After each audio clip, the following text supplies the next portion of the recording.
বন্ধুরা, এখন অনেক ব্যবসায়ী মধুর ব্যবসায়ী আছেন যারা চাক সহ মধু সংগ্রহ করেন। এক্ষেত্রে চাক সহ মধু সংগ্রহ করলে প্রতারিত হওয়ার সম্ভাবনা কম থাকে।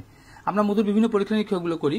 তার মধ্যে এই মেশিনটা দিয়ে আমরা মধুর পিএইচ বের করি, মধুর পিএইচ দেখি। এটা দিয়ে আমরা মধুর ময়েশ্চার বের করি। এটা অনেকের কাছে, অনেক বন্ধুদের কাছে আছে।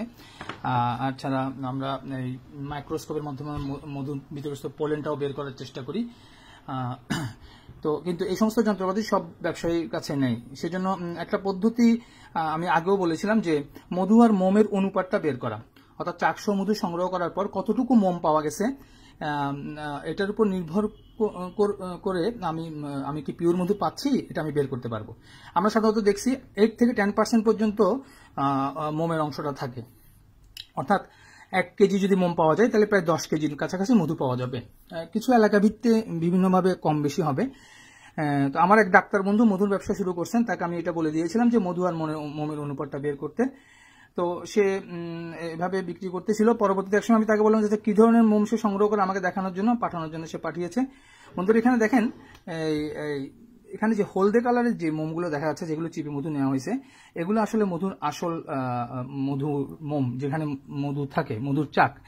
আর এখানে একটু ব্রাউন কালারের যে চাকগুলা, এই চাকগুলা কিন্তু আসলে মধুর চাক না, এগুলো হলো তাদের ডিম বাচ্চার চাক।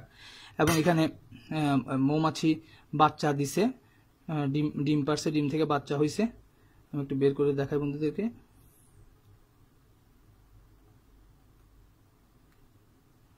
এই যে বন্ধু, মৌমাছির বাচ্চা, এটা হলো আসলে তাদের বাচ্চা দেওয়ার চাক। এগুলো একটু ব্রাউন হয়, একটু কালচে হয় এবং শক্ত হয়, মোমের মতো। এগুলো পিণ্ড করা যায় না। অনেক সময় এখানে আশেপাশে তারা মধু রাখে, কিন্তু বেশিরভাগ সময় তারা চাকসহ মধু যেটা, ওটাতে হলো ওই হলুদ কালার যে চাকটা, এটা আমি একটু এখন ওজন করে দেখি। প্রায় 452 গ্রামের মতো হলুদ কালার যে চাকটা আমরা পাইছি। আর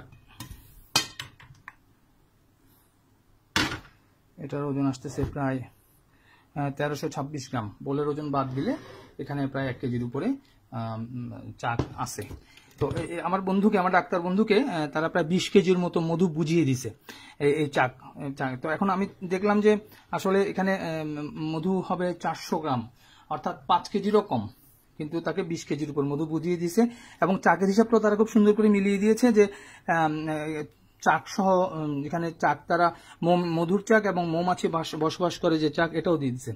তো এটা আমার একটু বন্ধুরা সতর্ক থাকতে হবে যে চাক সহ মধু কেনার ক্ষেত্রে আমরা শুধু যে অংশটার মধ্যে মধু থাকে ওই অংশটাই কেনার জন্য চেষ্টা করব, তাহলে আমরা প্রতারিত হওয়া থেকে বেঁচে যাব।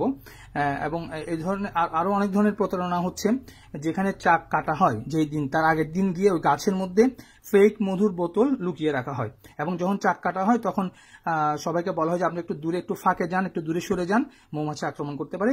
আর ধোঁয়া আর এই হুলস্থুলের মধ্যে তারা ফেক মধুটা আসল চাকের সাথে মিশিয়ে দেয়। তো আমরা একটু সতর্ক থাকবো যেন ফেক মধু আমার ব্যবসার মধ্যে চলে না আসে।